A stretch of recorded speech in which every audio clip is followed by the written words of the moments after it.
It's rarely the big things.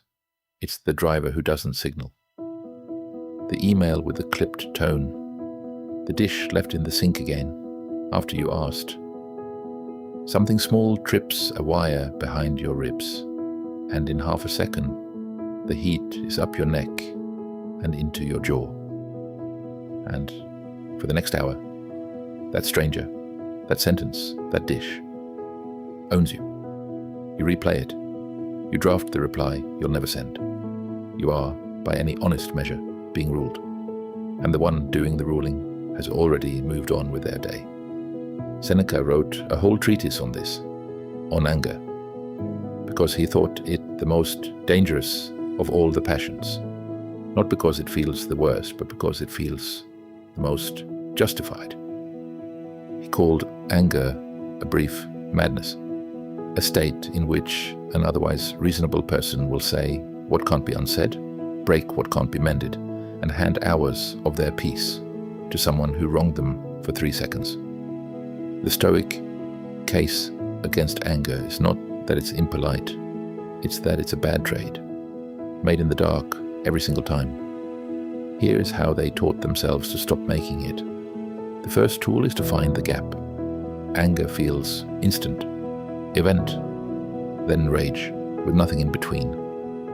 But Seneca insisted there is a between, a flicker of a moment where the impression arrives, and before it becomes fury, some part of you agrees to be furious. The rage is not the event.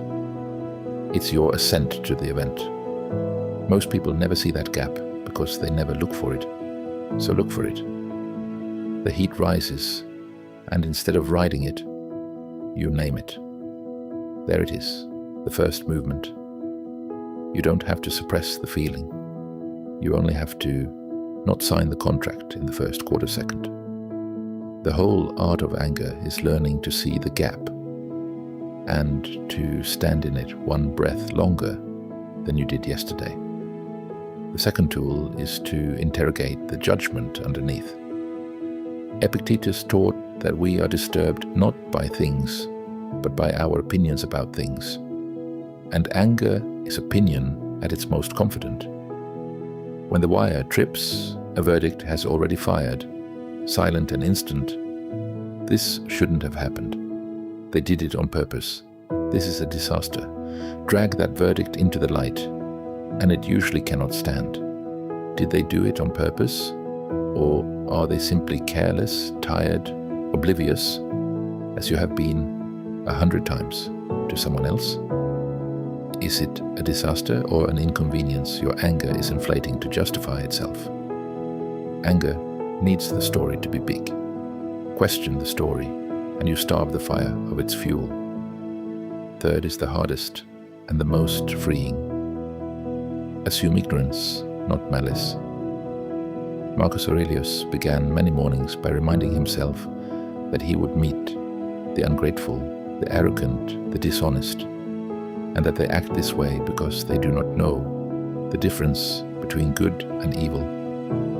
Not as an excuse for them, but as an anesthetic for him. The person who cut you off is not your enemy, plotting your ruin. He is a distracted man who wants to get home exactly like you. The colleague with the sharp email is fighting something you cannot see. When you truly grasp that people act badly out of confusion rather than conspiracy, the natural response is no longer fury. It is something closer to pity, and you cannot be enraged and compassionate in the same breath. The fourth tool is Seneca's simplest and most reliable: delay. He said the greatest remedy for anger is to wait, to give the first heat time to fall. Anger is a fire that burns hottest at ignition. It cannot sustain that peak. So do nothing for a moment. Don't answer the email today. Don't say the thing at the top of your throat. Count, walk, breathe, sleep on it. Whatever buys you, the minutes in which the madness passes and the reasonable man returns. Almost nothing that matters requires an instant response, and almost everything you'd regret was said inside the first 90 seconds.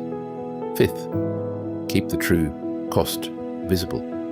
Anger presents itself as strength, as standing up for yourself, as not being a doormat. But total, the bill, it actually runs. The other person took a moment of your day.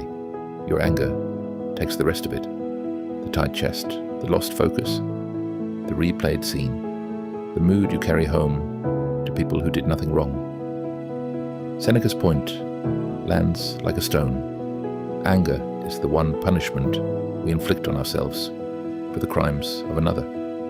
The wrong is theirs. The suffering, if you let it in, is entirely yours. And sixth, the reframe that turns the whole thing around.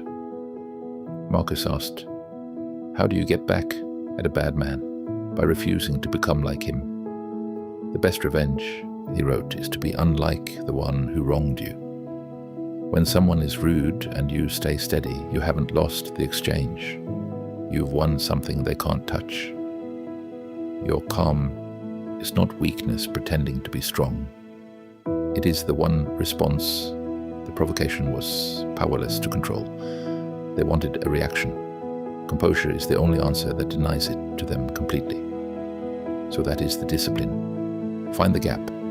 Question the verdict. Assume ignorance over malice. Delay the response. Keep the cost in view and refuse to be remade in the image of whatever provoked you. Will it feel like letting them win? At first, yes. Every instinct will scream that not reacting is surrender, that your anger is the only thing protecting your dignity. But watch what actually happens over a month of this. The sync, the traffic, the clipped email.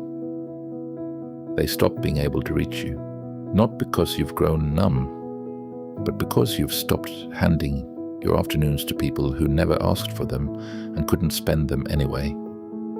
The wire is still there. You've just stopped letting the world trip it for free.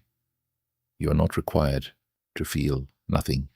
You are only invited to notice the trade and to stop paying in the currency of your own peace for injuries that were never worth the price. I'm the quiet Stoic. This week, when the wire trips, find the gap and wait one breath longer than usual before you decide who you'll be. And if this helped, stay a while. There's more here for the anxious mind.